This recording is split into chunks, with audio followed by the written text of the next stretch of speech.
Commanders hire Dan Quinn to match with their new general manager, Adam Peters, to lead this franchise into the future. The way that we live is not for everybody, okay? It's not, all right? Because we're going to run and put our bodies on people in a violent manner. Whether the team is giving us the highest of highs or the bluest of blues, we'll cover it all here on Commanders Nightly News. I, of course, am your host, Louie T. Thank you for joining me. Let's get to tonight's lead story. We staying in the offs. We staying in the offs. We staying in the offs. We staying in the offs. We staying in the offs. Celebrate! The Commanders get a triumphant 23-20 victory over the Tampa Bay Buccaneers in Wild Card Weekend to punch their ticket to the divisional round and be a part of a group they haven't been a part of since 2005, and that's the final 8 left in the National Football League. They will be playing the Detroit Lions on Saturday night, and so they'll be heading to Motown this weekend and seeing if this crazy, magnificent, wonderful,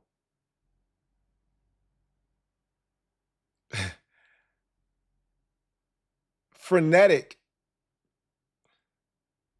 wildly entertaining, yet almost heart-inducing season continues. It's been all of the above with this team, but the best way I can describe it is pure bliss and enjoyment. Absolute euphoria. This is, I won't say as fun as it gets because there's more, right? There's more we can tap into. There's more that can make this season even more enjoyable than what it's already been. But this team has already given us more joy in 19 weeks than this organization has given us in the past 25 years. So we don't want this to end, and it doesn't have to. But this game was so much fun to watch. It was what you expected. Like, I know some of you had some crazy outlandish scores. I read every single one of your predictions for this game, and some of you were hopeful that we would blow Tampa Bay out. There was no way in hell we were going to Tampa. First of all, shout out to everyone that went and made the trek to Tampa. Those of you who live in the Florida area and were able to attend the game. Those of you who traveled to Tampa. You guys made a profound impact on the game. The players felt that energy. It was amazing. But it's still playoff football, and it's still on the road. And a road environment in the postseason is tough to overcome. Hence, home teams were 5-1 in Wild Card Weekend. We were the only road team to win. It's not easy winning on the road, so don't let anybody discount the impact and importance of what we just did. I already told you, Jayden Daniels added his name to a list that's only 2 quarterbacks long, now 3 because of his name being added to the list. Joe Flacco, 3 quarterbacks, excuse me. Russell Wilson, Joe Flacco, and Mark Sanchez were the only rookie quarterbacks to win on the road in the playoffs. Now Jayden Daniels has added his name to the list. It's not easy winning on the road. And I think I mentioned this yesterday on the day after show, that there's several of these quarterbacks that don't have road playoff victories, right? Lamar Jackson does not have a road playoff victory to his name. Josh Allen does not have a road playoff victory to his name. Patrick Mahomes just got his first road playoff victory. Now, granted, that was the first time he's ever played on the road, right? I mean, he's been spoiled and pampered, right? He's been, home field advantage throughout, but he created that advantage for himself. He went out and won all of those regular season games and helped his team be in the position that they didn't have to go on the road. But last year was the first year he had to do it, and guess what he did? Took care of business, because that's what he does. But when you're talking about one of them ones, when you look at that list, it's only 5 guys. I already told you what the list is. Mahomes, Allen, Burrow, Jackson, and now our guy Daniels. That's the list. Best 5 quarterbacks in the league. That's the list. And of that group, only Mahomes, Burrow, and our guy, Daniels, have a road playoff victory. It's not easy winning on the road in the postseason. And we just did that. And so, I take that back. I think Lamar went on the road to Tennessee and got a lick back about 3 or 4 years ago. The year they beat Tennessee on the road, that was the year Tennessee, I believe, was the number 1 seed. And then they went on the road the following week to Buffalo and lost, and Lamar didn't finish that game. So I take that back. Everybody in that group has a road playoff victory except Josh Allen. But it is not easy to win on the road. Let me reiterate that. It's not easy to win on the road in the postseason.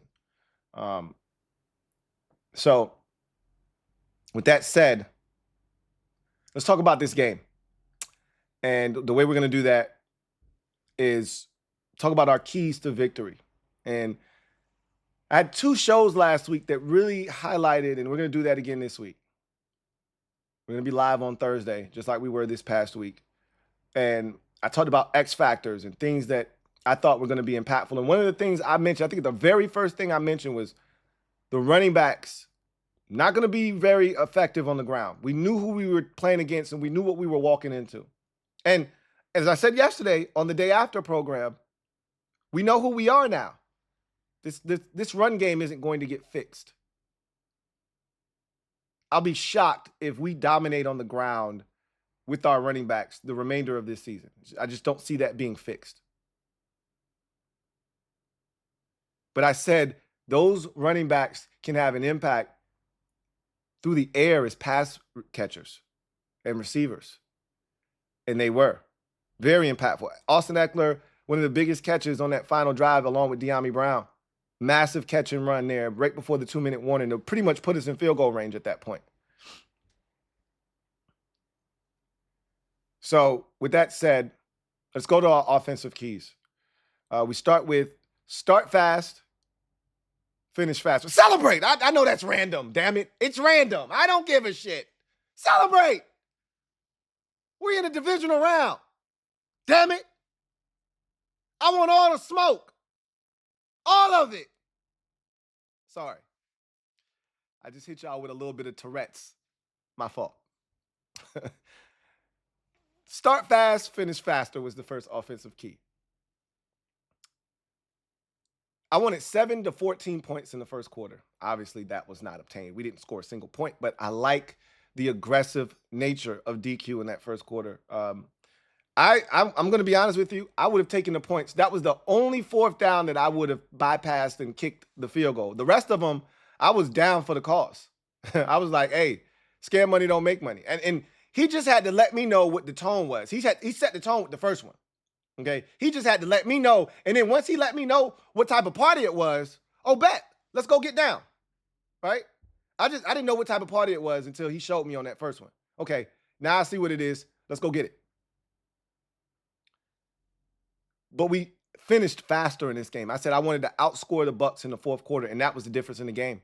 We outscored the Tampa Bay Buccaneers 10-3 in the final frame, and that was the difference in the ball game.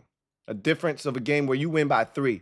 You outscored them by 7 points in the fourth quarter, and we've turned into this, machine in the fourth quarter all of a sudden when we were one of the worst fourth quarter teams for much of the season. And here during this 6-game win streak, we've turned into an absolute juggernaut in the final frame.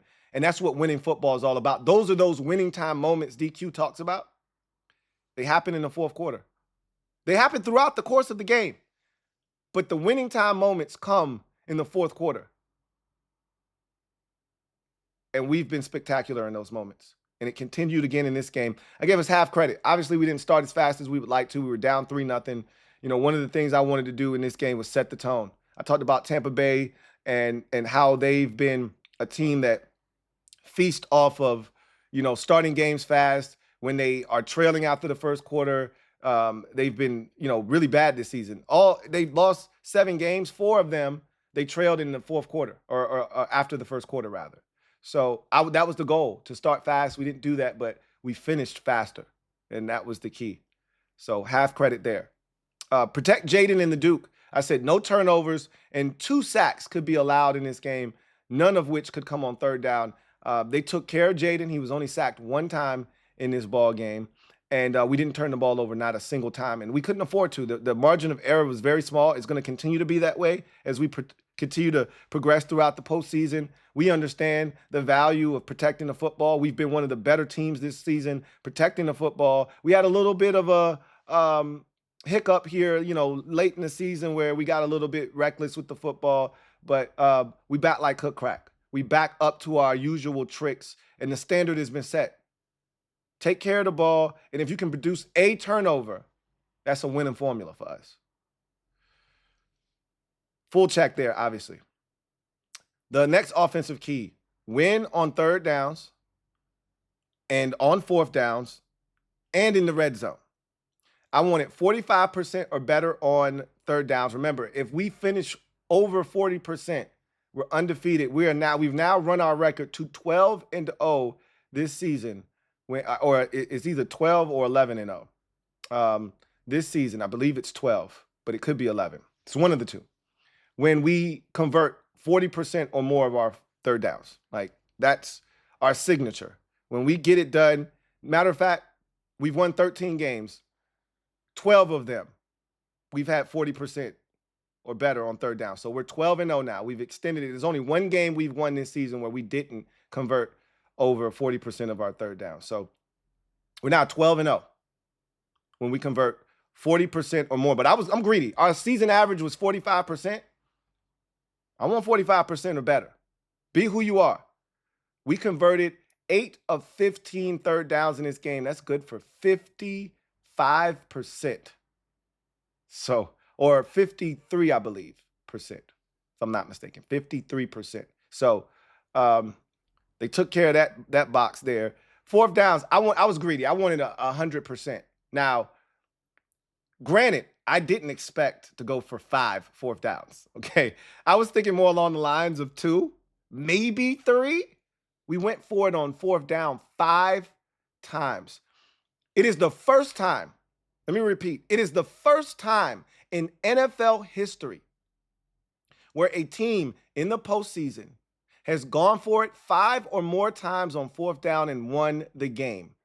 Teams that had gone for it 5 or more times in a postseason game on fourth down were 0 of 8. All right, they were 0 and 8 all time. We're the first team in NFL history to win a playoff game when going for it 5 or more times on fourth down. Again, streak breakers, stand up, or as we like to say, streak breakers, mount up. We did it again. 3 of 5 on fourth down. Look, man, I'll take it. 3 of 5? Are you kidding me? I didn't expect 5 attempts. That was more along the lines of 3 at most, but really 2 is what I was thinking. 3 of 5 is wild work in a postseason game. And in red zone, this was the thing that I was most disappointed with in the game, was our red zone efficiency. I said we needed to have a minimum of 4 trips to the red zone. We made 5 trips to the red zone. And I was thinking 3 or 4 or 4 or 5. That's what I was looking for. Because that was going to be your easiest path to 30 points, right? Because I thought it was going to take 30 to win this game. But it's postseason football, Should have known that the score wasn't going to get up there. This isn't regular season. This is similar to the NBA. You see a lot of high-scoring affairs in the NBA in the regular season. You get to the postseason and shit gets tight. Same thing here. We were 2 of 5 in the red zone. That's not good enough. That's not good enough. Failed on fourth down twice. Kicked a field goal. And you scored 2 touchdowns. That ain't good enough. And against Detroit, that might get you beat. Going to have to be better than 2 of 5 in the red zone.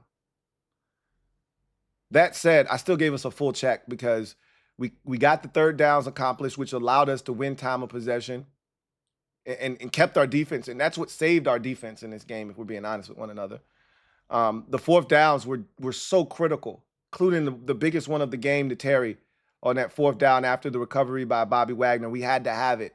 And for Jaden to do what he did there, for Terry to get open and make the play, huge, to go up 20-17 at that point.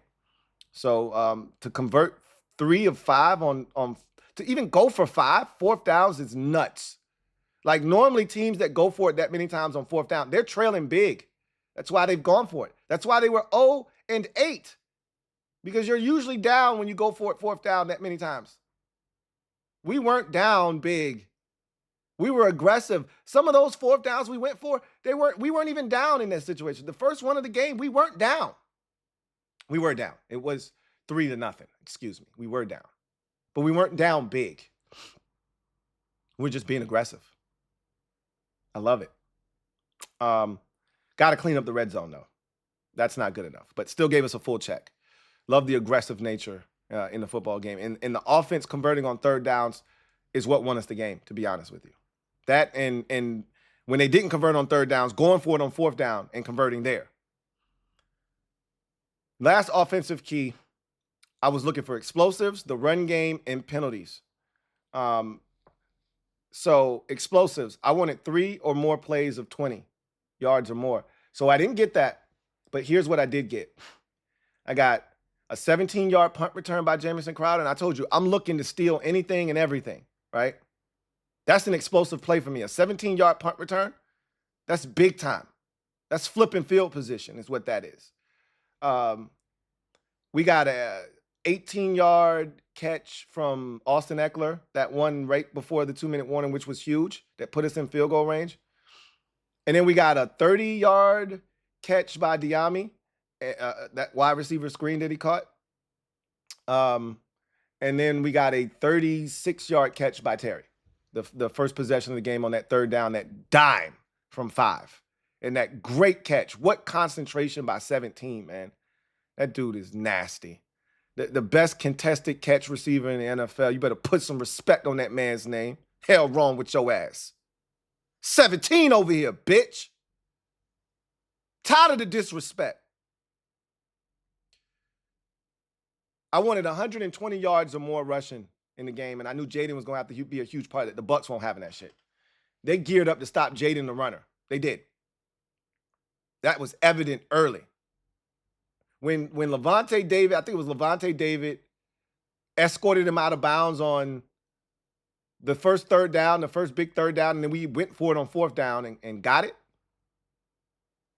Or the first third down that led to the fourth down that we didn't convert, excuse me. I said, okay, they're not having that shit tonight. They got spies. Well, I talked about this yesterday. The first time I've ever seen a double spy. That's crazy work, okay? A double spy. Like, they weren't having that shit. And we knew the run game wasn't going to be a huge part of the equation either. So we didn't even hit 100. I think we ended up with like 95, 85, something like that, rush yards in this game. So we fell short of that. But between the explosives and the penalties, I said I wanted 3 or less penalties on the offense in this game. Really, I was looking for 3 or less penalties, total, but I knew that wasn't feasible. Just 3 or less on offense, because the defense, while it sucks, you can overcome them. Offense is tough. You kill drives that way. We had 1 penalty in the game offensively.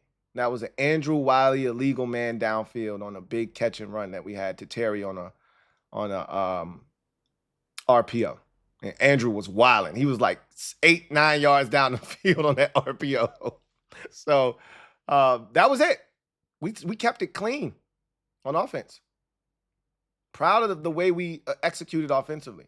Again, this is the postseason. Small margin for error. So when you total that all up, gave a full check there. Despite the run game not getting it done, the explosives and the lack of penalties overcame that. It's 3.5 on the offensive side. Let's go to the defensive side. And I started it off with high intensity early and winning plays late. And I thought they achieved both. They came out with intensity. Yeah, the Bucs were able to drive it down, but they didn't let them in the end zone. And Mikey almost had a pick. They had to settle for 3, and they didn't score another point in the first half until the last possession, right before halftime.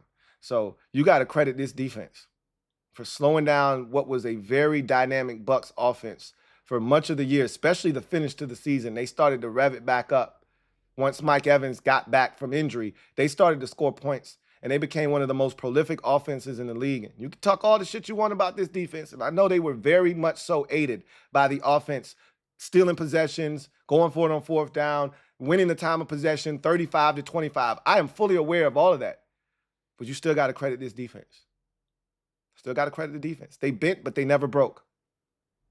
They bent, but they never broke. And they made winning plays late. I said high intensity early, winning plays late. That Bobby Wagner fumble recovery is as good. Look, I know Tampa Bay.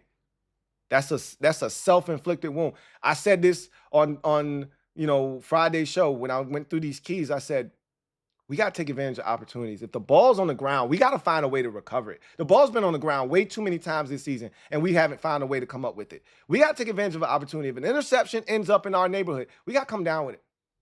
If a ball ends up on the ground, it's got to have our name on it. We got to find a way. And that wasn't an easy recovery by Bobby Wagner. He had to take that thing from Baker. Like, nah, that's mine, bro. That's mine. Give me that.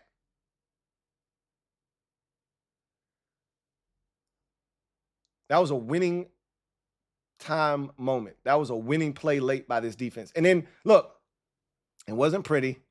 And Tampa moved it down, and they were having success on the ground. And you saw where this thing was going.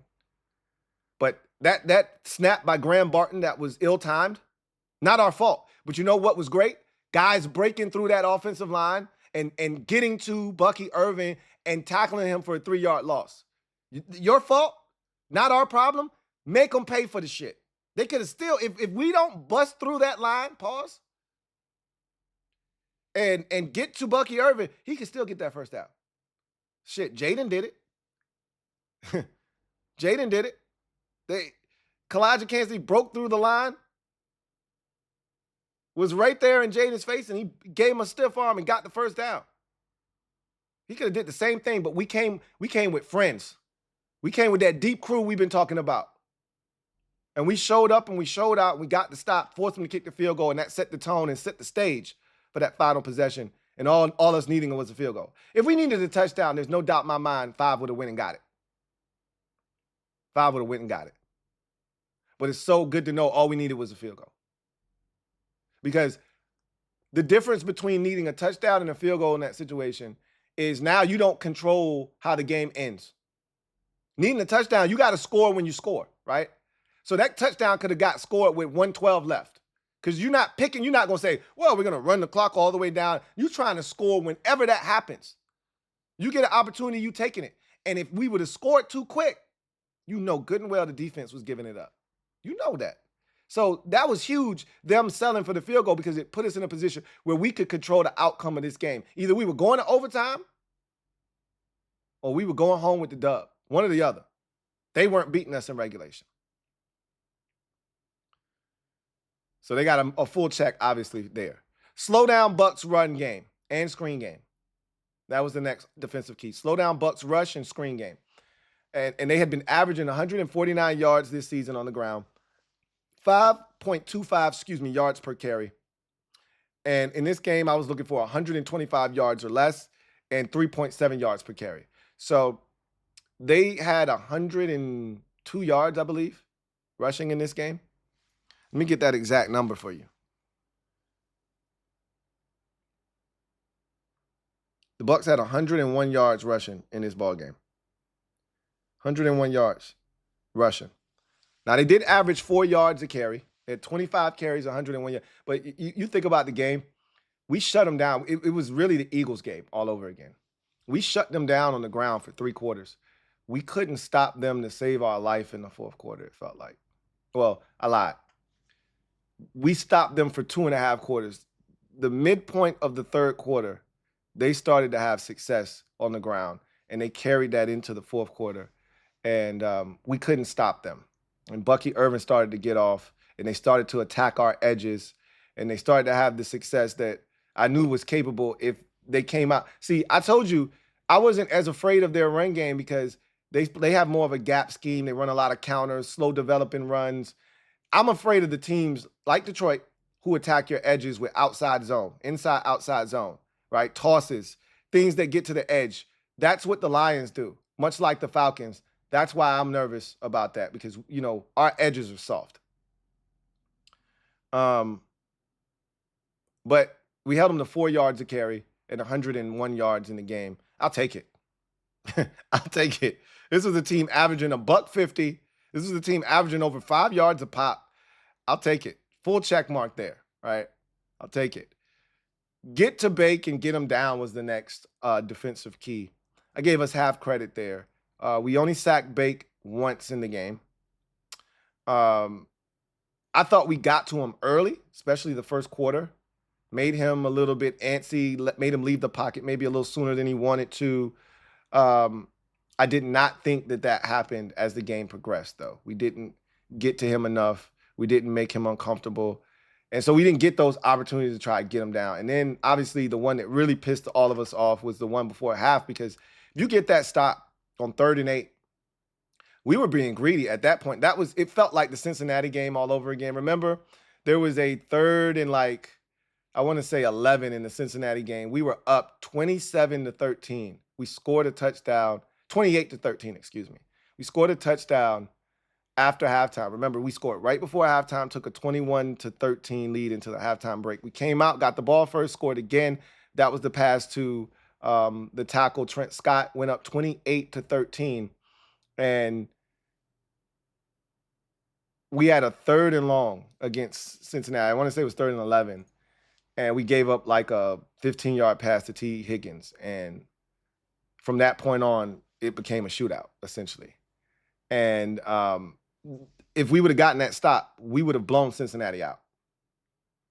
And it kind of felt the same, right? It was 10-3. We had just gone down and scored a touchdown. We still had 2 timeouts left. It was a minute and 30-something seconds left. If they don't get this touchdown, maybe a minute and 12, whatever it was, they don't get this first down, and they got a punt. Jaden Daniels with 2 timeouts. We're getting at least a field goal going into half. And mind you, we get the ball to start the second half. It felt like a very pivotal moment in the game. And I said, guys, remember this moment. If we lose this game, we're going to come back to that 3rd and 8 scramble by Baker Mayfield for 18 yards. Because they went down, they scored a touchdown, and that changed the whole tenor of the game. So half credit there. And then the last defensive key was fight on 3rd downs. We know the Bucs were the best 3rd down offense in football, converting at 50% on the season. Avoid penalties, take advantage of opportunities, and win in the red zone. I wanted them to be at 50% or less in the game. So we fought I just want to say the defense fought their asses off. This defense is not a good unit, all right? They're solid. But by no means is this a dominant or even a great unit. It's an average at best unit. So whatever we get from them, when we get stops, be appreciative. When we get a turnover, be appreciative, okay? They're fighting their asses off. We are at a stark disadvantage defensively every time we step on the field going against any team. You can get away with this shit when you're playing Tennessee, Cleveland, Carolina, the Giants twice. You can get away with this defense. Hell, it even looked like it's a great unit at times. We're playing playoff teams now. Everybody's offense is good. There are no more bad or subpar offenses that your defense can shine against. There's no more Trey Lance and the Dallas Cowboys to play against to make you look half decent. Everybody's good on offense now. Our defense is at a disadvantage every time they step on the field. They fought their asses off. I'm proud of the defense. I asked for 42%. They're like, come on, bro. You know better than that. It's the best 3rd down offense in the league. You really thought we was going to get 42%? Hey, they fought, though. 5 of 9 was Tampa Bay. 5 of 9. 55%. They fought. But that's a elite 3rd down offense right there. I said avoid penalties. They had 4 of them. That's not good enough. It could have been worse. Jeremy Reeves was offsides on a field goal. What if that was 4th and 4? We got to stop that shit. That's the second time in 3 weeks. 3 weeks ago, on a 4th down, early in the game against Philadelphia, Mike Samer still jumped offside. We got to stop that shit. Luckily enough for us, that was a 4th and 8. So they declined the penalty, or 4th and 7. So they declined the penalty and took the points. We got to stop that shit, man. Noah Igbenogany was flagged for a holding. Obviously, Marshawn Lattimore had a DPI. Dorrance Armstrong had a face mask penalty. We got to clean up that shit on defense. We got to clean it up. Take advantage of opportunities. We did do that with the fumble recovery. One of the bright spots of the defense in this game. And then winning the red zone. We didn't do that. Now, I'm proud of them for forcing, a field goal attempt on one of those possessions. The first one in particular, the Bucs were 2 of 3 in the red zone. But that's not good enough. Now, I love the fact that they only got to the red zone 3 times. Right? That's a plus. And that's winning football. But and I'm glad you got to stop on one of them, because if they were 3 of 3, we lose the game, more likely than not. And the one that they didn't convert was the one at the end when they fumbled or messed up the snap count. So you might not have gotten a stop if they would have just that was a clean snap and everything would have gone the way that it was supposed to. But not our problem. Not our problem. With that said, though, I can't give them any credit on that one. I said 42%, they went 55%. I said avoid penalties, we had 4 of them on defense. I said take advantage of opportunities. We did do that. There weren't many that were created, but we took advantage of the one that did end up on the ground. And then in the red zone, we didn't win in the red zone. We were 2 of 3. That's solid. That's 66%, though. I asked for 50. They went 66. And again, not to be a negative Nelly, but the only reason they weren't potentially 3 of 3 is because Graham Barton decided to snap the ball before Baker Mayfield was ready, or the rest of the offense, for that matter, was ready. Again, not our problem. When it's all said and done, you get 2.5 on the defensive side. You couple that with the 3.5 on the offensive side. That's a solid 6. That's a winner chicken dinner. We can win football games with a 6. 6 out of 8, you can get it. You can get that done, and we did. So really proud of the squad for taking care of business. And now it's on to Detroit. Celebrate! It's on to Detroit. We staying in the offs. We staying in the offs. We staying in the offs. We staying in the offs. Yeah, buddy. Let's move on to in other news. We heard from DQ and his Victory Monday presser, so we'll talk about what was said there. I'm going to have an update for you guys, hopefully by the end of day, about a possible watch party again. So hopefully I've got an update for you as far as that's concerned a little bit later on this evening. But let's take a look at the snap counts before we get to DQ and what was said at his Victory Monday press conference. There's some interesting developments here with these snap counts on both sides. So let's go through it. It's always good to see 6 guys playing the full allotment of snaps. I think this is the first time we've seen this from the offensive line in about a month. So it was good that we were able to get through the entire game. Brandon Coleman, look, we gave him a lot of flack and rightfully so, but he's gutting it out. Remember, he injured his knee last week. He had a shoulder injury early in the season, and he's dealing with both right now, and he gutted it out. So give Brandon Coleman some credit. Put some respect on that man's name. It's a lot of dudes dealing with shit, but it's playoff time. You got to gut it out. And so proud of Brandon Coleman for finding a way to start and finish this football game despite dealing with some things. And DQ kind of talked about that. But to see all 5 of the offensive linemen and Jaden Daniels all with 73 offensive snaps means that we were fortunate enough to start and finish the game with our starting offensive line, something we haven't done, like I said, in over a month. Terry McLaurin had the most non-offensive line quarterback snaps, as he usually does, 57 of the 73 snaps. And that's a good number. 73 snaps in a playoff game is a good number. It also means that you're probably keeping it away from the other team's offense, and that's going to be reflected in how many defensive snaps we had in the game. We'll get to that in a second. Olamide Zaccheaus played the second most snaps, which was, surprising. It felt like Diami was out there a ton, but clearly Olamide was out there more. Zach Ertz, 46 snaps. Diami played 45. It felt like he was out there a ton, so he wasn't that far away from Olamide's 50. Diami was out there for 62% of the snaps with 45. John Bates was out there for 38 snaps. Brian Robinson Jr., 37 snaps. Austin Eckler, 34. So good to have Eck back in the fold, man. He was huge in this game. Luke McCaffrey played 17 snaps. Chris Moore, let's talk about this. Okay, so I was watching the game on that playback. Remember, I told you I'm a geek, I'm a nerd. I know. I saw your jokes in the comment section, and I am a nerd. I don't run away and I don't shy away from that. When it comes to this team, I'm a geek. So I went home and I watched the entire 3-hour broadcast after not getting home until roughly 2:30 in the morning or so, or getting back to the hotel and I'm watching the game and I see DQ standing up and there's a shot of one of the receivers. I want to say maybe it was Terry or somebody standing behind him, and then there's this number 19 standing next to that guy, and I'm like, I don't recognize the face. I don't recognize the number. Come on now. You know me. I know everybody, right? Who the hell is this guy? We're in the playoffs. How did you sneak onto my playoff roster and you're active, right? So I'm scratching my brain. I'm racking my brain. Who the hell is this number 19? I couldn't figure it out. And then I got to the snap count. I said, oh, shit.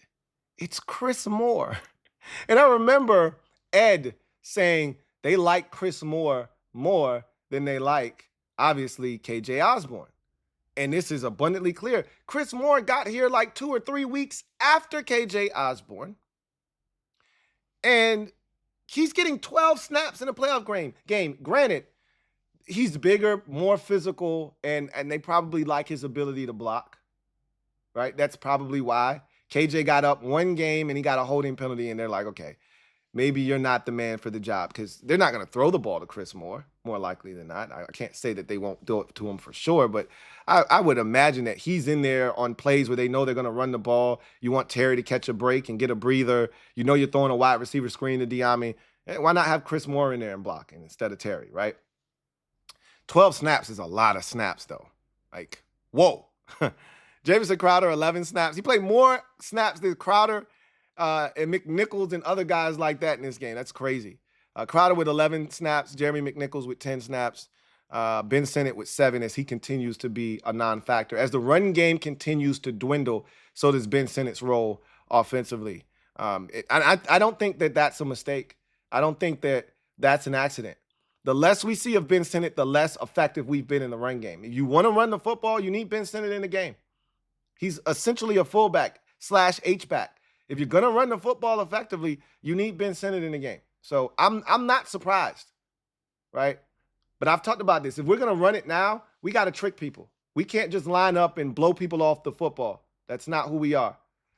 And then Marcus Mariota was in on that one quarterback sneak, and he got the job done. And we brought him in to try to bluff on the second one, and the Bucs weren't going for it. So good job, Mariota, coming in and getting the job done when your number was called. All right, now we go to the defensive side, and there's something else to talk about here. So as you can see, only 48 defensive snaps in this game. Comparing and contrasting, offensively, we had 73 snaps. That's how you protect the defense. You want to know why the defense was top 5 in pass defense? This is why. Right here. The Bucs only had 180 some odd yards passing in this game. Not because Baker wasn't effective. Baker Mayfield was 15 of 18 for like 187 yards or something like that in this game. Highly effective and efficient. He just didn't get enough opportunities. Some of that is the defense. We got stops in the first half. They recovered the fumble in the second half. But a lot of it is the offense saying, no, you can't have the football back. How about that 17-play, 92-yard, 9-minute march in the second quarter? How about that? So Jeremy Chin, Bobby Wagner, and Frankie Louvu, as normal, played all 48 of the snaps for 100%. Quan Martin, 47 of the snaps, so he only missed 1 snap in the game. Mike Sainristil only missed 3 snaps, played 45. Noah Igbenogany only missed 6 of the snaps, played 42. Marshawn Lattimore was out there for 38 of the snaps. Good to see him start and finish the game. Dorrance Armstrong, 33 snaps, led all defensive linemen with snaps played in this game with 33. John Allen played 28 snaps. And, normally Daron Payne leads all defensive linemen, but obviously he had the finger injury and was able to come back and gut it out. And DQ gave him some love, and we'll talk about that here in a little bit. But Allen with 28 snaps, Fowler Jr. with 23 snaps, Newton with 22 snaps, Sheldon Day with 20 snaps. So they talked about rolling with that deep crew. They had to in this game with the Daron Payne injury, who only played 18 of the 48 snaps. Cleveland Farrell, 16 snaps. Jalen Holmes had a nice tackle for loss in this game. He had 15 snaps. Percival Butler, 13 snaps. Javonte John Baptiste had a chance to make a tackle, missed that damn tackle, and that run ended up going for like 8 to 11 yards. I need that shit, JJP. I need that shit. You ain't in for many snaps, so when you in there, I need you to have an impact. You had a chance for a TFL. I got to have it. Benjamin St. Juice, 9 snaps, and boy, it was funny. I got a Benjamin St. Juice story. I'll share that with you in a second. Michael Walker, 3 snaps. I got to talk about him as well. And then here's the one that is big. Jordan McGee played 1 snap, and we found out during DQ's presser that Jordan McGee re-aggravated his hamstring injury. That's probably it for him the rest of the season, if I had to guess. Really disappointing end to what I felt like was a promising season from the start when they were excited in camp to the little brief flicker of hope we had when he played in those 2 games against the Saints and the Eagles, where he was fantastic attacking the line of scrimmage. And that leads me to my Michael Walker conversation. And then we'll get to my Benjamin St. Juice story real quick. So Michael Walker was in on a run. And I was like, where the hell is Jordan McGee? Michael Walker was in on a run. If you remember in the fourth quarter, there was a Bucky Irvin run that got to the outside. And it ended up being like a gain of maybe 9 or 10. And he was really starting to gash us. Not the big one on the outside for like 20-something, but the one that went for like 11. It was kind of slow developing. It looked like we should have had somebody out there, and somehow nobody was out on the edge, and he was able to turn the corner. I remember asking everybody that was in attendance of the watch party, how the hell he managed to get outside on that play? He shouldn't have. And the reason he got outside is because Michael Walker was too slow to react. And I wanted Jordan McGee in the game. And so that hurts. McGee would have been over there. He would have scraped. He would have been outside, and he would have met him with bad intentions, and he was not turning that corner. So we miss Jordan McGee, man, because Michael Walker is a liability. But my Benjamin St. Juice story real quick. We were at the watch party, and there was a flag on the field, and we heard Mike Tirico say, it's going to be holding on the defense, which we were on defense. So they put the camera on Benjamin St. Juice, like he was on the field, and they put it in, they gave it like a tight shot of his face. And everybody in the watch party was like, God damn it, Juice. And you could hear everybody booing, like, why is he in the game? And they were going crazy. And I was like, hold on, right? And then it ended up being Noah Igbenogany on the hold. And it was just hilarious because everybody to a man in that watch party assumed it was Benjamin St. Juice. I did too. I'm guilty as charged. I thought it was him as well. And we were ready to go on. We were ready to crucify this man.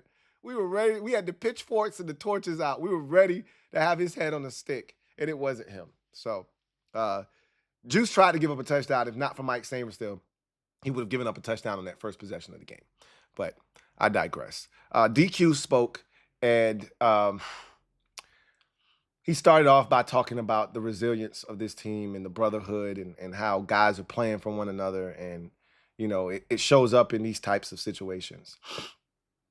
And, you know, he talked about the poise of Jaden and, you know, how it doesn't matter if we're winning or losing. He said, you know, he went to school, he coached with Jay Wright once upon a time. And he said, I think he was at Hofstra when he coached with Jay Wright. And you talking about Jay Wright from Villanova basketball. And remember when they hit the 3 against North Carolina to win the national championship. And all he said was boom or bang, one of the two.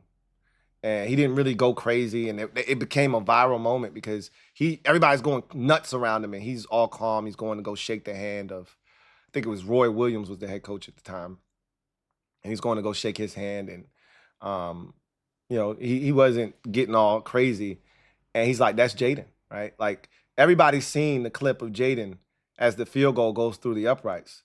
Jaden didn't jump up. He didn't smile. He looked to somebody and he said something, and then he just got up calmly. Then he started to smile and as it kind of set in. But, soon as that ball went through the uprights, we lost it. The players on the sideline lost it. And here's Jaden Daniels just looking over. He said, now I think he was joking. But he said he looked over at the PR guy and said, "Hey, what interviews we got?" I'm like, "Hey, Jaden, stop bullshitting, man." But he literally looked over. If you watch it, he looked over and he said something to somebody. And maybe he did say that for real. Like, it was wild. He's so calm, right? And DQ kind of said, that is a rare trait for someone to have. Win or lose, good or bad, he's even keel all the time. DQ then went into the injury front and he talked about guys gutting it out because, look, they asked him about Brandon Coleman, and he did a great job of deflecting because they asked, Brandon Coleman, first career start, how do you think he did? The reason that question was even asked because he didn't play all that well, right? But DQ, who is the ultimate team player, generally doesn't throw his guys under the bus, which there's no reason to do that. But also, he is a great deflector, and he does it in such a tactful way that you forget the question that you even asked because he answers it in such a way that he gives you a little bit, but then he steers away from what you even asked. But he answers, he gives you something that you can run with. It's not some cockamamie like, "What the hell are you talking about?" answer like we would get from Rivera at times. You could tell when Rivera was running away from something. DQ does it in such a subtle way. It's excellent, right? So they asked him about Brandon Coleman. And we all know, and DQ knows, he wasn't great. But DQ said, "You know what? BC, Brandon Coleman, he battled, man. And he stuck it out. And he was dealing with the knee, and the shoulder popped up again. And he said he looked next to Allegretti. Allegretti played through a broken, elbow in a Super Bowl, a dislocated elbow in a Super Bowl. Like, if anybody knows how to play through pain and an injury, it's Nick Allegretti. And Allegretti's like, "Yo, stay in the fight. You got this, Brandon. You got this, BC." So he gave some love to Allegretti, and then he talked about Deron Payne and, his finger popping out and him coming back in and finishing the fight with his guys. And, and then he told us about Jordan McGee and his injury. And, he's the only person that it wasn't a good prognosis. He's not going to, be back, I don't think, for the postseason. But he commended all the guys that are out there. Zach Ertz is dealing with stuff, and everybody, Frankie and everybody is dealing with something. Gut it out. It's playoff time. Play for your brother, right? Don't want to let them down. And DQ kind of spoke to that. He talked about the defense and how, they asked the football guys for that turnover and they got it. But he said, defensively, that's a good Tampa Bay Buccaneers offense. Like, don't want to take anything away from them. Like, Bucky Irvin is really good. Like, DQ said, "I thought we played really physically at the point of that." I did too. I thought we played the run really well for 2.5 quarters. The end of the third into the fourth, it was no resistance, right?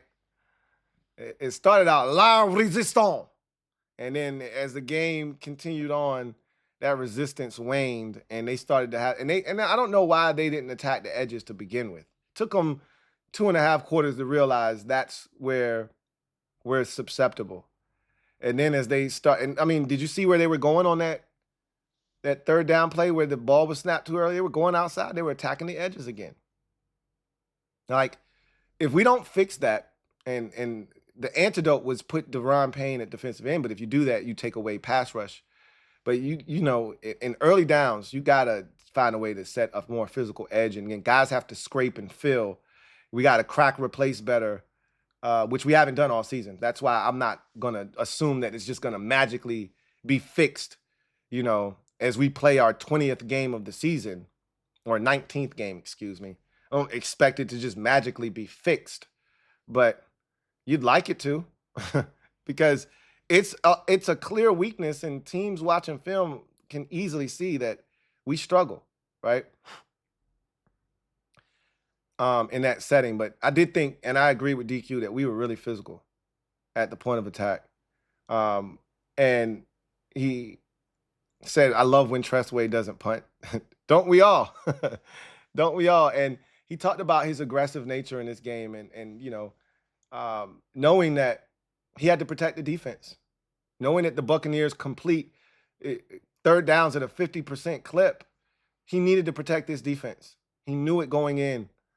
And he was able to do that. He talked about Marshawn Lattimore. No, it wasn't a great game. And they asked him, is Marshawn still dealing with something? Is he, and he said, look, man, the guy's, getting it back up. I mean, obviously, he's been out a while, so you're working out the kinks. Everybody else has been playing football for a long time. He hasn't.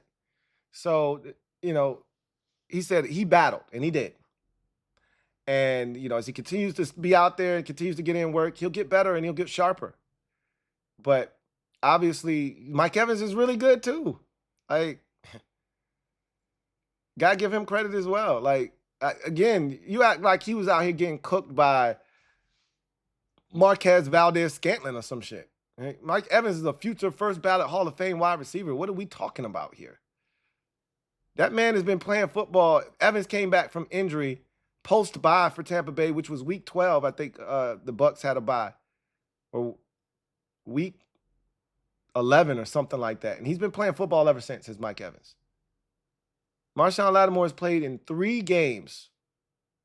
3 games.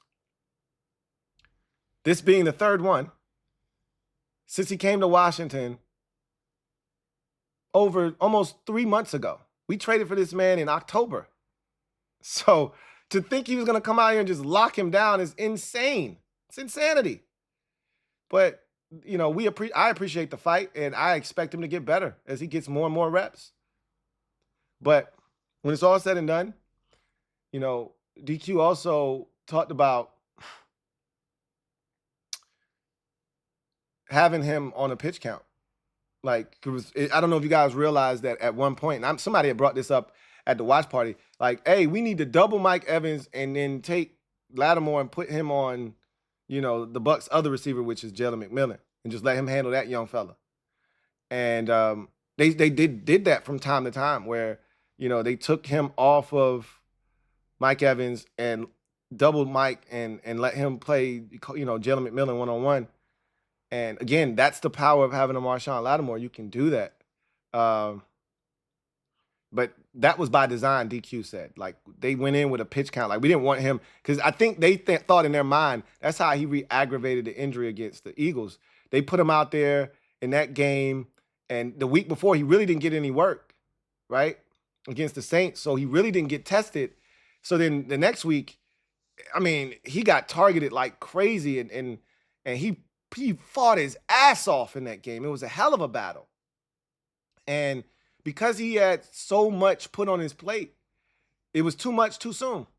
And that's how he kind of, tweaked the hammy a little bit. So in their mind is like, hey, we need to scale back how many times we let him match up with Mike Evans, because we don't want the same thing to happen in the Eagles game to happen again. So he said that was by design. So, he talked about the preparation for Detroit, and he understands the animal that we're dealing with here.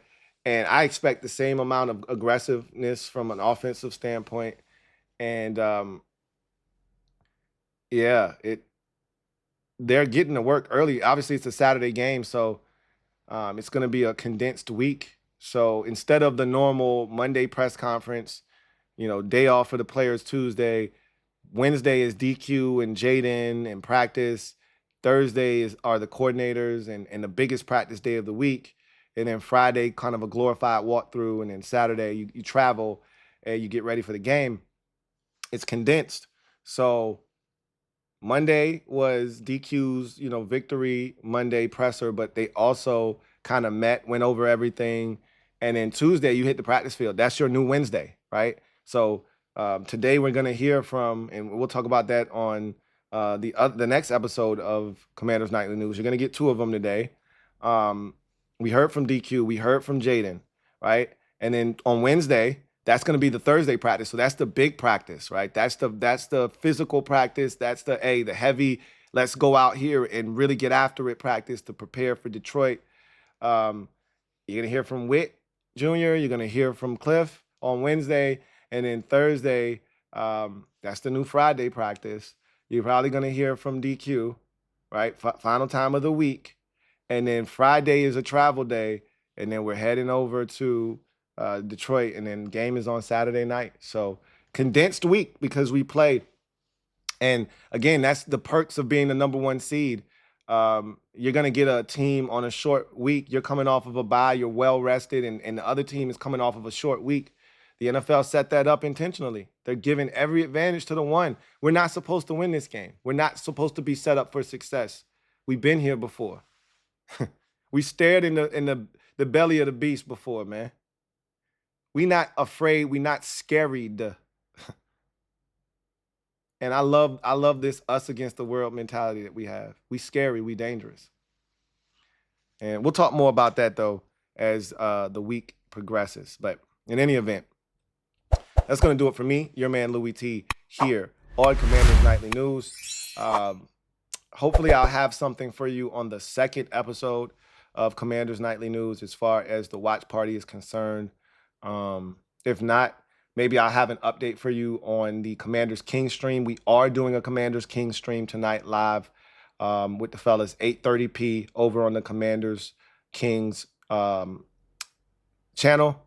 So be on the lookout for that. My man Ed is free, man. Ed is back like cook crack. He did his bid. He coming home, and he coming home to a King's welcome. So we gonna be back in full force tonight, and looking forward to chopping it up with y'all. So